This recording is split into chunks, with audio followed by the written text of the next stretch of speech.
하나님 말씀은 갈라디아서 1장 3절에서 5절까지 한 목소리로 같이 읽습니다. 우리 하나님 아버지와 주 예수 그리스도로부터 은혜와 평강이 있기를 원하노라.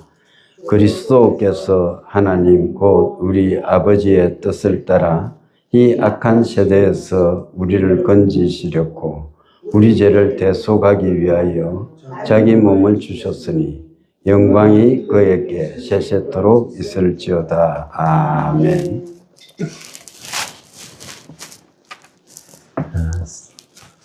우리 인사합시다. 반갑습니다.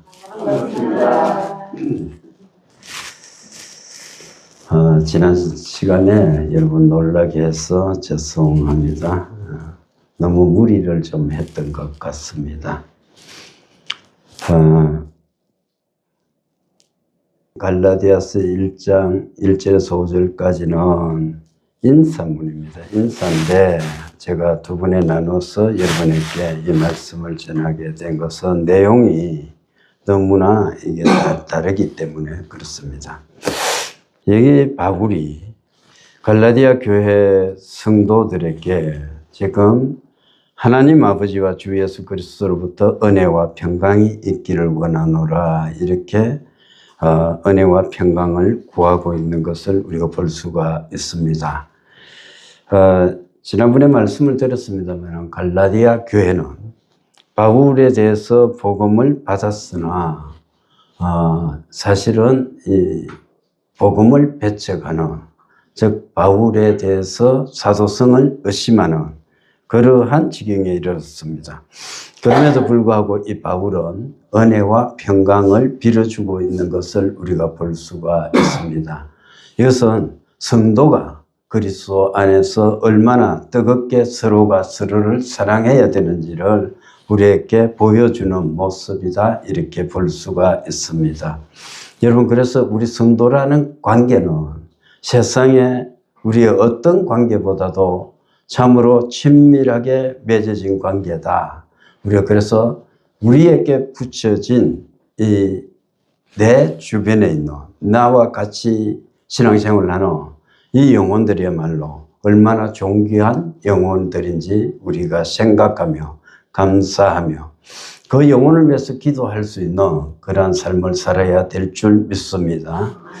여러분, 오늘 바울이 첫 번째로 은혜와 평강을 빌어주고 있습니다. 은혜는 우리가 알다시피 은총을 말합니다. 평강은 타인과의 분쟁이 사라진 것을 말하는 것이 아니고 멸망할 수밖에 없던 죄인들, 우리가 영원히 죽을 수밖에 없던 우리 죄인들이 예수 그리스도로 말미암아 죄사함을 받고 나서 그 마음에 하나님하고 화해를 이룬 안정되고 축복된 상태를 말합니다. 따라서 이 평강이라는 것은 우리가 스스로 얻고자 한다고 되어지는 것이 아니고 하나님께서 은혜로 주어지는 삶의 상태다 하는 것을 우리가 생각해야 됩니다. 따라서 우리 마음이 평안해지고 우리가 평강 속에 거하기 위해서는 우리는 늘 하나님께 간구하고 하나님의 은혜를 우리가 구해서 그로 말미암아 우리가 평화를 누려야 되는 것입니다. 여러분, 지금 우리가 평안합니까? 아무도 평안하지 못해요.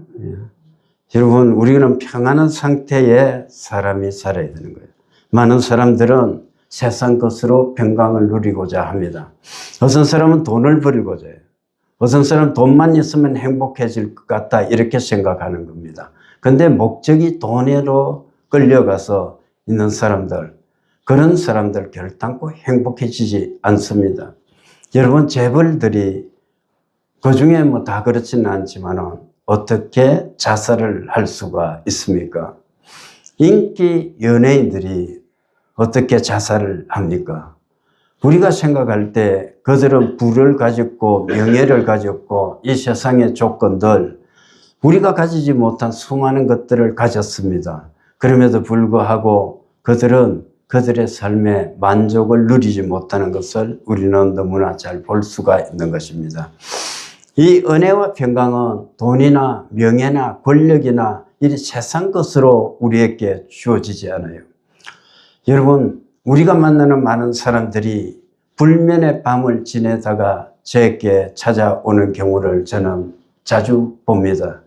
그 사람들은 보면은 돈도 가졌고 이 세상에서 참으로 존귀한 자리에 앉은 사람들도 있습니다. 그런데 그 사람들이 잠을 자지 못하는 거예요. 왜 그렇습니까? 평강을 얻지 못하기 때문에 그렇습니다. 그들은 돈을 가졌고 명예를 가졌는지 모르지만 끊임없이 그 생각 속에서는 번민하고 또 머리는 너무 복잡해. 너무 온갖 세상에 근심과 걱정을 다 짊어진 것처럼 살아가는 그러한 사람들이 참으로 많았습니다. 여러분, 우리가 걱정한다고 뭐가 되어지는 것은 아닙니다. 저는 지난 주일날 제가 참 여러분 그렇게 참 잠시 정신을 잃은 상태까지 갔지만 너무나 평온했어요. 여러분 죄송합니다. 우리 가족들에게 죄송하지만 정말 내 가족들에 대한 염려가 뭐 요것만큼도 주어지지도 않을 거예요. 교회에 대한 염려도 전혀 없었습니다. 아주 평안했습니다. 여러분, 은혜와 평강은 그리스도 예수를 말미암아 하나님께서 우리에게 주는 것임을 믿으시기 바랍니다. 이것은 형식적인 것이 아니고 복음의 말씀의 요약입니다. 사절을 보면은 그리스도께서 우리 죄를 사하여 주셨다 이렇게 말씀하고 있습니다. 우리 죄를 사하시기 위해서 예수님께서 십자가에 달려 돌아가셨는데 뭘 하셨습니까? 첫 번째 보면 우리 죄가 사해졌습니다. 이 죄란 무엇입니까? 여러분, 죄라는 것은 우리가 단순히 세상을 살아가면서 저지르는 실수를 말하지 않습니다. 또 세상의 도덕적인 죄를 의미하지 않습니다. 많은 사람들은 이 세상을 살 때 내가 선하게 살면 괜찮다고 생각을 합니다. 이것은 세상 사람들의 논리인데 이것을 그리스도인조차 그렇게 생각합니다. 나는 선하게 살았으니까 괜찮다. 나는 선하게 살았으니까 하나님께서 인정해 주실 거야 이렇게 생각하는 겁니다. 여러분, 그러나 우리가 아무리 노력을 한다고 해서 우리가 선하게 산다고 해서 우리의 죄가 없어지지 않습니다. 구원이라는 것은 우리가 선하게 산다고 또 우리가 노력한다고 주어지는 것이 아니고 오직 예수 그리스도께서 우리가 하나님 앞에 영원히 설 수 없는 그러한 죄악의 상태에 있었지만 예수님께서 십자가에 달려서 돌아가심으로 인해서 우리의 죄값을 지불해 주셨기 때문에 가능한 줄 믿으시기 바랍니다. 우리는 선에서 구원받는 것이 아닙니다. 예수님의 그 피의 공로로 이 자리에 섰고 오늘도 예배를 드리게 되는 것입니다. 사도 바울의 고백을 들어보십시오. 로마서 3장 20절에 바울은 이렇게 말씀하고 있습니다. 율법의 행위로는 하나님 앞에 어렵다 하심을 얻을 육체가 없나니 율법으로는 죄를 깨달음이니라 이렇게 말해요. 행위를 가지고 우리가 그 어렵게 되기 위해서 노력해서 가면 갈수록 우리는 하나님 앞에 가까이 나아갈 때 우리가 부족하다는 것을 느낄 수밖에 없습니다. 여러분 생각해 보십시오. 오늘 여행에 내가 결단을 해서 하루를 어렵게 살았다고 생각합시다. 그러나 그 생각이라는 것이 밤에 잘 때까지 이어지느냐? 내가 하루 종일 어렵게 살고 선한 일을 많이 했다 치더라도 많은 사람들은 저에게 잠자리에 누울 때는 내가 이렇게 했으니까 나는 참으로 잘했다는 자기 자랑이나 자기 안위나 이런 것에 빠지기 쉽습니다. 그리고 이쯤 하면은 많은 사람들이 나를 인정해 주겠지 하는 기대감이나 이런 것에 빠지기 쉬운 겁니다. 여러분, 세상 사람들의 대부분이 그런 거예요.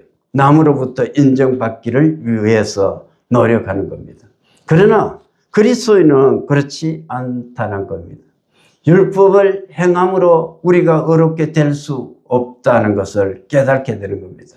내가 하나님 앞에서 사람들에게 선한 일을 한다고 하더라도 그것은 내 구원의 조건에서는 전혀 도움이 되지 않고 내가 그리스도 예수의 피로 말미암아 구원을 받았기 때문에 나는 어렵게 살기 위해서 노력하는 것입니다. 바울은 연이어서 로마서 7장 24절에서 자기가 절망적인 절규를 합니다. 오호라 나는 공고한 사람이로다. 이 사망의 몸에서 누가 나를 건져내라. 이렇게. 여러분 절망하는 거예요. 내가 선하려고 막 노력하는 거예요. 선을 향하려고 노력하는 내 마음속에 한 구석에서는 악한 생각이 끊임없이 자리 잡고 있는 것을 그는 알았습니다. 그래서 이렇게 한탄합니다. 아, 나는 공고한 사람이야. 조석으로 바뀌는 인간의 생각이고 이게 계속적으로 바뀌다 보니까 나라는 인간이 어떤 때는 선한 것 같지만 실제적으로는 악할 때도 굉장히 많았다는 것을 고백해 나가는 것을 볼 수 있습니다. 그래서 오직 예수 그리스도로 말미암아 내가 어렵게 된다는 것을 그는 우리에게 들려주고 있습니다. 우리는 예수 그리스도의 피로 말미암아 이렇게 구속함을 받았습니다. 예수님께서 오늘 말씀하시는 거예요. 하나님 곧 우리 아버지의 뜻을 따라 이 악한 세대에서 우리를 건지시려고 우리를 어떻게 했어요? 대속하기 위하여. 두 가지 목적인데 첫 번째가 대속이에요. 대속하기 위해서 이렇게 예수께서 십자가에 달려 돌아가셨다는 겁니다. 대속이라는 것은 값을 치른다는 거예요. 그 값이라는 것은 어떤 것입니까? 우리의 죄값입니다. 우리의 죄값은 얼마만큼 됩니까? 절대적으로 갚을 수 없는 죄의 값이라는 겁니다. 우리의 생명을 바쳐도 그것은 절대적으로 용서받지 못할 죄의 값이었습니다. 그래서 우리는 영원한 사망의 불구덩이를 향해서 우리가 달려갈 수밖에 없었던 사람들입니다. 그런데 예수 그리스도께서 하나님께 우리의 죄를 갚아주셨습니다. 죄의 값을 지불해 주셨습니다. 여러분, 이것이 은혜입니다. 예수님께서 십자가에 달려 돌아가신 것. 그분께서 십자가에 달려 돌아가신 까닭이 뭐냐? 자신의 죄가 있어서 돌아가셨습니까? 그분이 반역을 했습니까? 성전을 못 오겠습니까? 그래서 예수님께서 십자가에 달려 돌아가셨습니까? 아닙니다. 예수님께서는 죄 없으신 분인데 우리 죄값을 지불하시기 위해서 십자가를 스스로 지셨습니다. 그래서 우리는 그것을 감사하며 살아야 되는 줄 믿습니다. 로마서 5장 5절에서 8절은 이렇게 기록되어 있습니다. 의인을 위해 죽는 자가 쉽지 않고 선인을 위해 용감히 죽는 자가 혹 있거니와 우리가 아직 죄인 되었을 때 그리스도께서 우리를 위하여 죽으심으로 하나님께서 우리에 대한 자기의 사랑을 확정하셨느니라. 예수 그리스도께서 십자가에 달려 돌아가신 것은 하나님이 우리를 사랑하신다는 그 사랑의 증표다는 겁니다. 내가 너희를 사랑하노라 이걸 말로만 했을 때 우리가 그것을 어떻게 느낄 수가 있겠습니까? 그런데 하나님께서는 자기의 하나밖에 없는 독생 성자 예수 그리스도를 십자가에 달려 돌아가시게 함으로 인해서 우리를 사랑하신다는 사실을 우리에게 보여주셨던 것입니다. 여러분, 우리는 그 은혜 속에서 삶을 살아가고 있는 것입니다. 그래서 예수로 말미암아 우리가 새 생명을 얻었고 예수께서 십자가에 달려 돌아가심으로 말미암아 우리의 죄값이 청산되었고 이제는 천국 시민이 되었습니다. 우리는 그렇게 살아가는 것입니다. 그것을 감사할 수 있기를 바랍니다. 여러분, 그 다음에 우리를 구속해 주신 목적이 뭡니까? 이 악한 세대에서 우리를 건지시려고 그냥 버려두면 죽을 수밖에 없는 우리들입니다.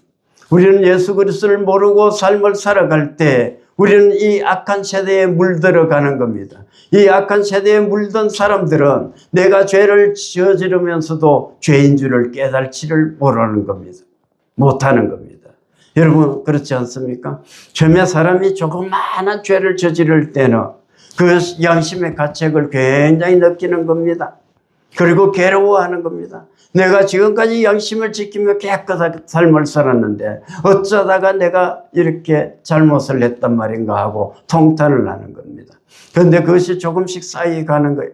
그리고 그것이 죄가 점점점 쌓여가면 어떻게 됩니까? 나중에는 무뎌지는 거예요. 영혼이 무뎌지고 양심이 무뎌지고, 그래서 내가 죄를 저지르면서도 죄인 줄을 모르고 사람들이 살아갈 때가 얼마나 많은지 모릅니다. 여러분, 살인자들을 보십시오. 지존파들, 그들, 우리 그 지존파에 참여하는 모습들을 우리가 들었지 않습니까? 그 사람들조차도 처음에는 어떻습니까? 양심을 가지고 있었던 사람이에요. 그러다가 점점 사회에 불만이 쌓이고 그러다 보니까 악해져 가는 겁니다. 처음에는 사람을 죽이지 못하는 거예요. 그런데 사람을 한 사람, 두 사람 죽이다 보니까 나중에는 죄책감이 없는 거예요. 사람을 죽여도 이게 사람을 죽였다는 생각조차도 없는 거예요. 이것이 흉악한 범죄라는 생각조차도 못하는 것을 우리는 볼 수가 있는 것입니다. 이렇게 악한 세대에 물들어 보십시오. 우리가 구원이란 것은 요원한 것 아닙니까? 그런데 그 악한 세대에 물들지 않게 하기 위해서, 그 악한 세대에서 우리를 건져내서 하나님의 거룩한 그 하나님의 도구가 되게 하기 위해서 하나님께서 우리를 건져 주셨다는 것입니다. 예수 그리스도께서 십자가에 달려 돌아가신 것은 그것 때문이었습니다. 이 악한 세대에서 나를 건지시고 우리의 죄값을 지불해 주시고, 이 두 가지를 위해서 예수님께서 이 세상에 오셔서 우리를 대신해서 십자가를 지셨습니다. 여러분, 그런데 예수님께서 십자가에 달려 돌아가시고 끝이 납니까? 그렇지 않고 3일 만에 부활하셨습니다. 우리가 지난 시간에 보았던 1절로 다시 돌아가면 1절 중반에 보면 오직 예수 그리스도와 그를 죽은 자 가운데서 살리신 하나님 아버지로 말미암아 이렇게 말씀하고 있습니다. 십자가만 있다면 비극입니다. 여러분 그렇지 않습니까? 예수님께서 하나님의 아들이라 하더라도 이 세상에 오셔서 죽어버렸다, 그리고 살아나지 못했다면 이 세상의 다른 종교의 창시자들하고 예수님하고 다를 것이 무엇이 있습니까? 그런데 예수님께서는 우리가 알고 믿는 대로 십자가에 달려 돌아가셨지만 3일 만에 부활하셨습니다. 부활이 있기 때문에 우리는 승리자로 삶을 살아갈 수 있는 것입니다. 여러분, 예수님은 이 세상의 위인이 아닙니다. 많은 사람들이 우리가 세계의 4대 성인은 누구인가, 세계의 3대 성인은 누구인가 이렇게 꼽을 때 예수, 석가, 공자 막 이렇게 꼽고 있어요. 그리고 소크라테스를 꼽기도 합니다. 그 4대 성인이에요. 그런데 예수님이 거기에 포함되어서는 안 되는 거예요. 예수님이 인간이 아닙니다. 성인이 아니에요. 물론 완전한 인간이시지만 예수님은 하나님의 아들이었습니다. 예수님을 결단코 세상의 어떤 사상이나 종교나 철학이나 이런 것을 이룬 대가하고 비교할 수가 있습니까? 절대적으로 불가능합니다. 여러분, 세상의 사상이나 철학이나 다른 종교에서 생명을 줄 수가 있습니까? 불가능한 것입니다. 생명을 우리에게 주지 못하는 종교, 생명을 주지 못하는 사상, 생명을 주지 못하는 철학, 그것은 헛된 것입니다. 여러분 그렇지 않습니까? 우리에게 그리스도를 믿는 믿음이 우리에게 소중한 까닭은 뭐냐? 우리가 생명을 받았기 때문에 그것이 소중한 것입니다. 여러분, 예수님은 살아계십니다. 예수님께서는 살아계실 뿐 아니고 지금 역사하고 계시는 분이심을 믿으시기 바랍니다. 아멘. 여러분, 십자가는 사랑의 증거일 뿐만 아니고 부활의 능력의 증거입니다. 여러분, 십자가는 이미 끝이 난 것이 아니고 십자가 뒤에 영광스럽게도 주님께서 부활하셔서 살아계시고 세상을 통치하고 계심을 믿으실 수 있기를 바랍니다. 부활은 우리의 능력입니다. 우리는 부활의 증인되어 삶을 살아가고 있습니다. 우리는 예수 그리스도가 우리와 함께함을 확신하고 있는 것입니다. 아까도 말씀했습니다만 이 악한 세대에서 우리를 건지시렵고, 이 말씀, 구속이라는 것은 과거의 능력이 아니에요. 과거의 능력이 아니고 현재의 능력입니다. 하나님을 믿는 능력이라는 것은 과거에 내가 어떻게 하나님을 이렇게 믿었고 하나님께서 내게 어떻게 역사해 줬고, 그것도 중요합니다. 나에게 감정이 있다면, 나에게 체험이 있다면 내가 열심으로 섬겼던 그 날들을 회상하며 살아가는 것도 참으로 중요합니다. 그러나 문제는 그것보다 현재 내가 어떻게 예수 그리스도를 믿고 있느냐, 이것이 참으로 중요한 것입니다. 여러분, 내 가슴 속에 지금 예수 그리스도께서 임재해 계십니까? 안 계세요? 아무도 안 계세요? 한 분만 계세요? 여러분, 우리 가슴 속에 예수가 계십니까? 네. 예수 그리스도께서 계셔야 돼요. 예수께서 우리 가슴 속에 임재해 계신다는 확신 없이 믿는 믿음은 정말 바람에 날리는, 이게 보면은 흔들리는 갈대 같은 거예요. 예수님이 살아계시고 예수님이 나와 함께 하신다는 그 확신이 없이 우리가 신앙생활을 해보십시오. 계속 유혹하는 대로 우리가 따라갈 수밖에 없는 것입니다. 때로는 세상 것에, 또 하루쯤은, 한 번쯤은 이렇게 생각할 수밖에 없는 겁니다. 딱 한 분만 내가 범죄해도 괜찮아.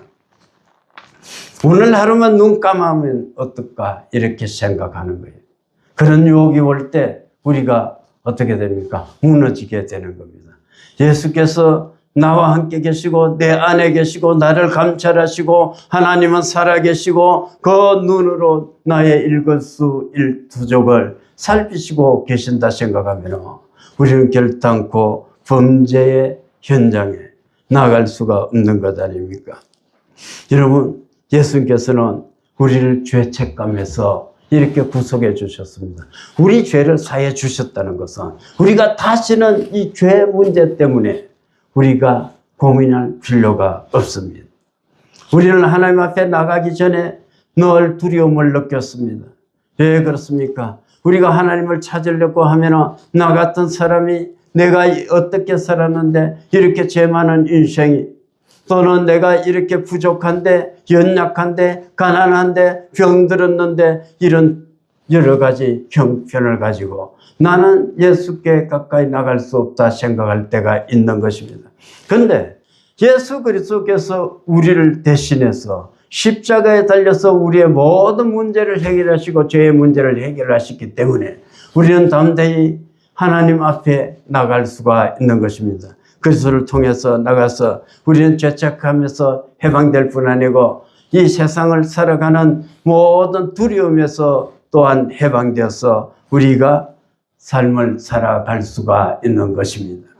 그리고 이 그릇된 세상의 가치관, 그리고 세상의 논리로부터 우리를 건져 주셨음을 우리가 믿어야 될 줄 믿습니다. 여러분, 이것이 능력입니다. 여러분, 예수님께서 그러시면 왜 우리를 구속해 주셨습니까? 그것은 하나님의 영광입니다. 오늘 5절에 보면 영광이 그에게 세세토록 있을지어다. 아멘. 이렇게 말씀하고 있습니다. 하나님께 영광을 돌리기 위해서라는 겁니다. 여러분, 목적이 이것이어야 됩니다. 내가 삶을 살아가는 목적이 하나님이어야 되는 것입니다. 구원의 마지막은 내가 무엇을 이뤘다든지 내 자랑을 한다든지 내 스스로를 인정하는 것이 아니고, 또 내 스스로를 하나님 앞에서 인정받는 것이 아니고, 오직 하나님의 은혜로 내가 구속함을 받았습니다. 하나님, 나같이 부족한 사람을 구속해 주셨으니 감사합니다 하면서 우리가 하나님께 영광을 돌려드리는 것입니다. 여러분, 요한계시록을 보십시오. 요한계시록에는 보면 수많은 성도들이 하나님 앞에서 찬양을 부르는 참으로 아름다운 모습이 보여집니다. 여러분, 우리 영혼이 그 자리에 있어야 되는 것입니다. 이 다음에 우리가 하늘나라 가서 영원토록 주를 찬송하며 하나님께서 우리를 구속해 주신 그 사랑을 노래하는 그러한 꿈을 꾸며 우리가 하루하루를 살아가야 될 줄 믿습니다. 계시록의 한 장면 한 장면은 정말로 무서운 광경들도 있지만 구원받은 성도, 신실한 성도에게 주어지는 영광이라는 것은 너무나 벅찬 겁니다. 거기서 우리는 세세토록 하나님 앞에 찬양과 존귀와 영광을 돌려드리며 살아갈 것입니다. 여러분 그렇지 않습니까? 요한계시록 4장부터 우리가 읽어나가노라면 가슴이 벅차요. 4장에 보면 수정 같은 유리 바다가 있고 그 가운데 보좌가 펼쳐 있고 24장로가 면류관을 이렇게 다 쓰고 하나님 앞에서 찬양하는 모습이 나오는 겁니다. 그리고 그 면류관을 벗어서 그리스도 예수께 바치는 거예요. 그러면서 하나님께 구원하심이 우리 하나님과 어린 양 예수께 있다고 노래하는 모습을 볼 수가 있습니다. 여러분 우리가 삶을 살 때 이 세상에서의 삶도 그렇게 하나님께 영광 돌리며 살아야 될 줄 믿습니다. 우리는 그러한 사람으로 살았습니다. 또 그렇게 삶을 살아갑니다. 그리고 이 다음에도 그렇게 삶을 살아갈 것입니다. 이제 말씀을 맺을 것입니다. 여러분 하나님께서 우리를 구속해 주셨습니다. 우리가 잘났어도 아닙니다. 이쁘서도 아닙니다. 우리가 남보다 뛰어나서도 아닙니다. 자격이 있었어도 아닙니다. 하나님 일방적인 사랑에 의해서 우리를 구속해 주셨습니다. 세상 가운데서 버려진 수많은 영혼 가운데서 너는 그 세상 속에서 썩어져 갈 존재가 아니야. 이 약한 세대에서 너는 구속받아서 그리스도인으로 삶을 살아야 된다고 말씀하시면서 우리를 건져주셨습니다. 그리고 십자가에 달려 돌아가신 예수 그리스도께서 우리의 죄값을 치러주셨습니다. 여러분 이것이 우리에게 베푼 은혜이면 우리는 어떻게 삶을 살아야 되겠습니까? 부활의 증인 되어서 우리가 삶을 살아야 될 줄 믿습니다. 우리가 이 예수께서 우리 죄를 다 용서해 주시고 우리를 또 하나님께서 우리를 사랑하셔서 우리 죄를 보시지 않고 그래서 예수를 통해서 우리를 구속해 주셨기 때문에 더 이상 우리는 죄에 의해서 이 지배당하지 않는 겁니다. 사탄은 권세에 의해서 지배당하지 않습니다. 두려움에 끌려 살아가지 않습니다. 여러분 우리가 삶을 살아가는 것은 이제는 지금까지는 두려움 속에서 죄악 속에서 또 세상 풍조 속에서 내 욕심을 위해서 살다가 어디서 와서 어디로 가는지도 모르고 우리가 죽어갔을 수가 있습니다. 그러나 이제 우리의 삶은 분명해졌습니다. 방향이 분명해졌고 우리의 상태가 정확하게 인식할 수 있는 상태가 되었고 우리의 신분이 변화된 것을 우리가 알고 있고 그리고 이 다음에 우리는 하나님 나라에서 하나님께 영광 돌리며 살 것을 우리는 이미 알고 있습니다. 더 이상 두려움 속에서 헤매지 마십시오. 죄악 속에서 갈등하지 마십시오. 하나님을 영접하십시오. 하나님의 말씀이 이 세상의 유일한 생명의 말씀임을 믿을 수 있기 바랍니다. 저와 여러분이 이 한 주간도 삶을 살 때 이 말씀을 생각하면서 우리가 하나님께 영광을 돌립시다. 구속받은 백성으로서 하나님 내게 정말로 하나님께서 주시는 하늘로부터 오는 놀라운 평강을 맛보게 해주시니 감사합니다. 이 은혜를 기억하며 살겠습니다. 그리스도 예수께서 나를 구속해 주신 그 사랑을 잊지 않고 살겠습니다. 내가 하나님의 영광을 위해서 하루를 살아도 쓰임받겠습니다. 다짐할 수 있기를 바랍니다. 그리고 하나님을 위해서 하나님의 영광을 위해서 쓰임받는 한 주간 될 수 있기를 주님의 이름으로 축원합니다.